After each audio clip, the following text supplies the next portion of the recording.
multi-level marketing companies and decipher which ones are legitimate and which ones are not. Yeah, I don't know. Fellow entrepreneurs, today we're going to be focusing on a popular review analysis of Qnet and network marketing from the Americans in America. Okay, they're going to be comparing it for us to see the distinction, whether it is a pyramid scheme, whether it's a good direct selling company, all of that, whether it's a scam, all of that. And it's going to give you the assistance of 3 experts. One, we have Arun Judge, who is American himself, okay, who joined the business, I think it's 15 years ago. And then he's going to be assisted by the Qnet Central Executive Officer, the CEO, called Malu Kaluza. And then at the end of this video, you're going to be hearing what the American business tycoon Warren Buffett thinks also about the business, network marketing, and Qnet. So, very important. If you want to do the business, if you're in the business and you're doubting, okay, then this is a good video for you. For now, they're going to be talking about a lot of direct selling. So if you don't know direct selling, you click on this link, okay? You understand of direct selling first, if not, you're going to be lost in the video. So the first thing, let's listen to the news outcast from the American TV station called The Balancing Act. We're going to put Qnet on the balance and analyze. So let's switch on right away. Yes.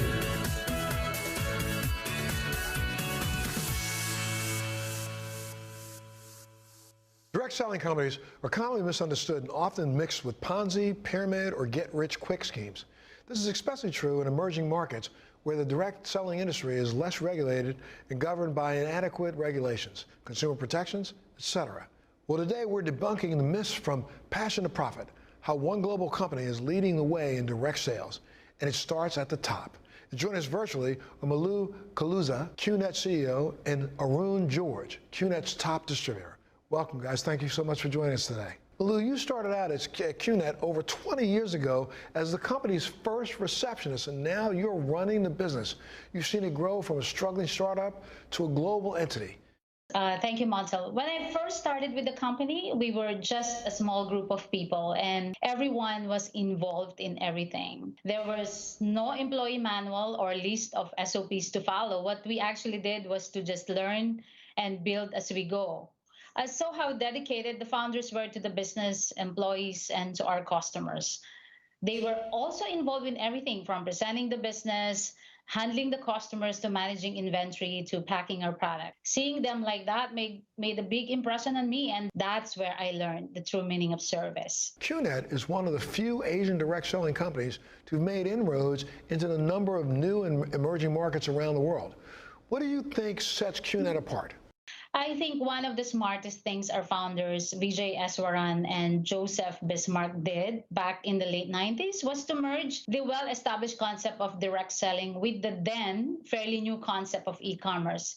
This definitely disrupted traditional direct selling, which at the time was all about personal face-to-face interactions, establishing retail shops, and home-based parties. So we've experienced some challenges, but we had a lot of excitement and passion and belief into what we were doing, and the experiment paid off. The other interesting trend we tap into is a rise in micro-entrepreneurship. The gig economy that everyone is talking about today is popularized by tech companies, but direct selling was the original gig economy business. Certainly sounds like a great opportunity. Let's bring in Arun George, your top distributor. How did you get involved in this, and what's your journey been like, Arun? Thanks, Montel. It definitely has been a very exciting journey so far. Plenty of ups and downs. I actually got involved with direct selling at the age of 23, just a couple of years after graduating from college. And Qnet is the first and the only direct selling company I've done business with. I was born and raised in India, and then I moved to Middle East. Looking for better career opportunities. Now, I looked at the products of the company, great products. I could hardly see any downside to it. So I decided to, get started. And I made the decision to give it my best, at least during that first 1 year. And soon the business started taking off. I was able to build the organization into a few other countries in the Middle East. I moved to the United States with my family so that I could give better opportunities to my kids. And today, 20 years later, I have this global organization growing in about 40 different countries. Well, look, you sell a wide range of products from wellness to technology, holidays to health, watches and jewelry. We have some of your products right here, some of your best sellers, and it is really, really great stuff. Yes, our distributors are present in many different regions around the world, Montel. That's why we offer a diverse portfolio to suit different demographics. We work with international vendors to design unique, high quality, and advanced technology items that can only be found at Qnet.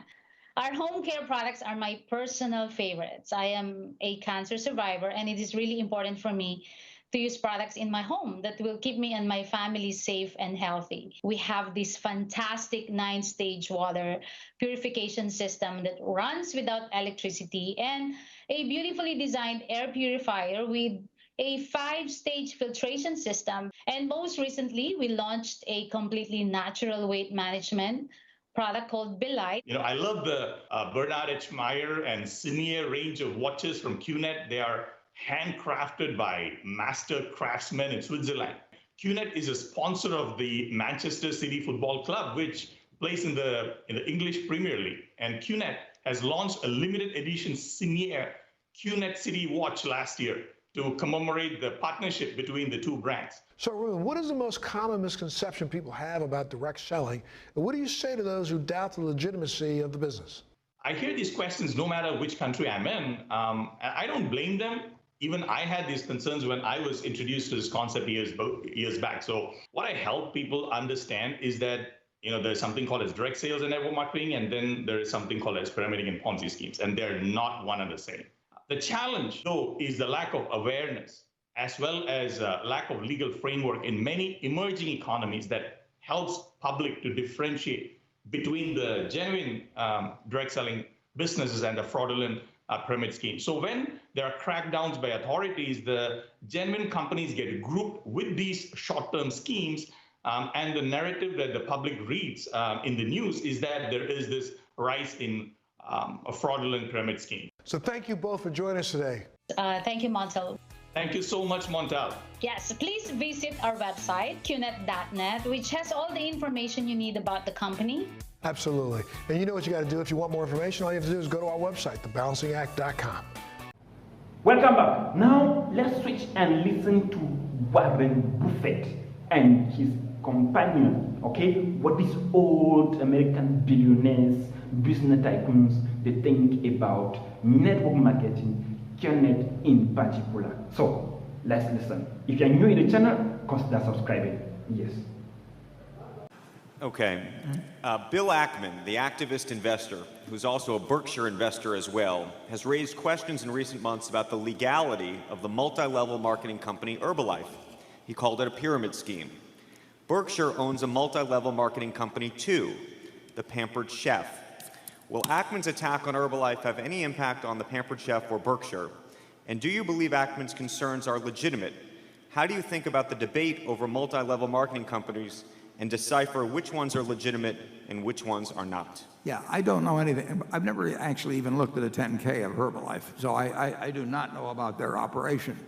But I think the key, obviously, is whether a direct marketing operation is really based on selling product to would-be distributors of one sort and loading them up, and instead of, in effect, selling it to end users. And a Pampered Chef is a million miles away from anything where the money is made in any way by selling to level A and then those people selling to level B and all that sort of thing. It is true that certain people, lots of people, get paid on the results, the selling results of other people that they recruit.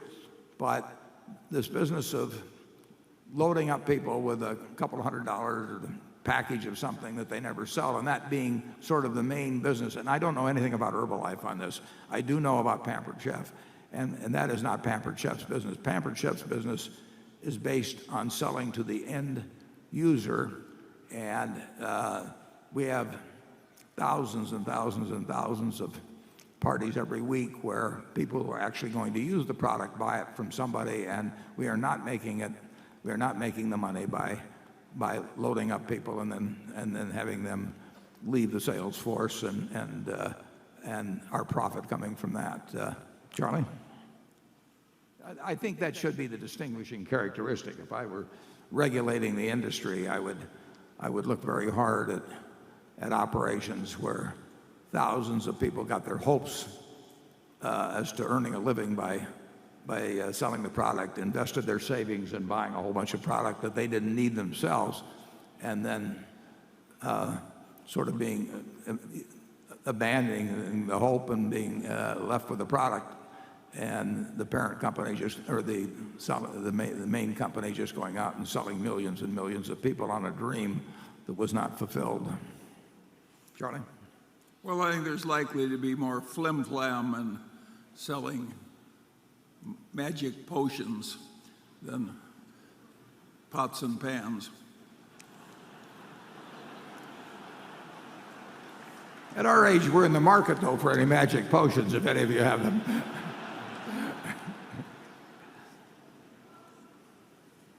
That's the extent of your comment, I assume, Charlie? Yeah. Okay.